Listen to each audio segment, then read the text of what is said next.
So, let's read this question.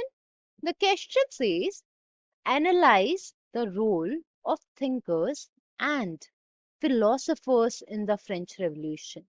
तो question हमसे पूछ रहा है कि जो थिंकर्स थे और जो फिलोसफर्स थे उनके रोल को एनालाइज करो कि उनका कंट्रीब्यूशन कैसा रहा है फ्रेंच रेवोल्यूशन में. Now coming to the key concept of the question, we are going to talk about French Revolution. ये फ्रेंच रेवोल्यूशन था क्या? फ्रेंच रेवोल्यूशन वो पीरियड था फ्रांस में जिस टाइम पे बहुत ज्यादा सोशल और पॉलिटिकल चेंजेस आए थे फ्रांस के अंदर. So it was a period of social and political upheaval in France. अब फिलोसफर्स का क्या इन्फ्लुएंस रहा है रेवोल्यूशन में?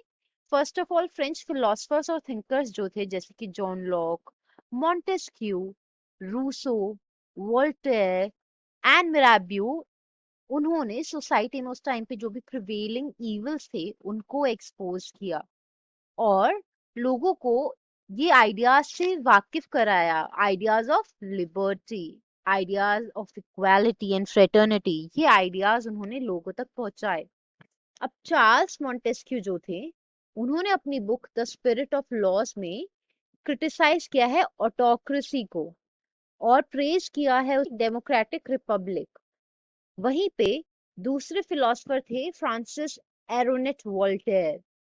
वो चाहते थे कि लोग अर्थ पे जो उनकी मटेरियल लाइफ है ना उसके बारे में सोचे और हेवन के बारे में भूल जाएं.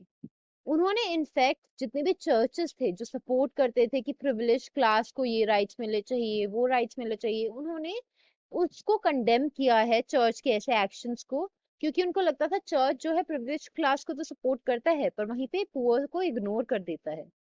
Another such thinker who played a very important role in French Revolution was Jean-Jacques Rousseau. Rousseau को फ्रेंच रेवोल्यूशन का आर्किटेक्ट भी कहा जाता है. अपनी बुक सोशल कॉन्ट्रैक्ट में उन्होंने ये बोला है जो गवर्नमेंट है ना वो एक्चुअली में सोशल कॉन्ट्रैक्ट का रिजल्ट है. और वो सोशल कॉन्ट्रैक्ट किन लोगों के बीच में हुआ है? लोगों के बीच में हुआ है. एक तरफ लोग हैं, दूसरी तरफ रूलर है. इन दोनों के बीच में एक कॉन्ट्रैक्ट हुआ है, एक सोशल कॉन्ट्रैक्ट हुआ है. और अगर रूलर जो है वो उस कॉन्ट्रैक्ट को फुलफिल नहीं करता है तो लोगों को पूरा का पूरा हक है कि वो अपनी लॉयल्टी वापस ले लें उससे एंड उसको हटा दें बाय रिवोल्टिंग. ठीक है, तो ये जो है रूसो अपनी बुक के अंदर बोलता है. अब दूसरे थिंकर और फिलोसफर जिसका इम्पैक्ट फ्रेंच रेवोल्यूशन पे बहुत ज्यादा रहा है वो है John Locke.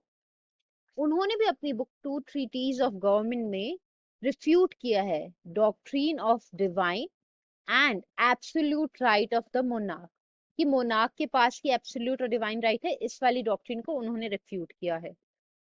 So the final answer to the question of analyze the role of thinkers and philosophers in the French Revolution was as follows. Hope you understood it well. Best of luck. Thank you so much.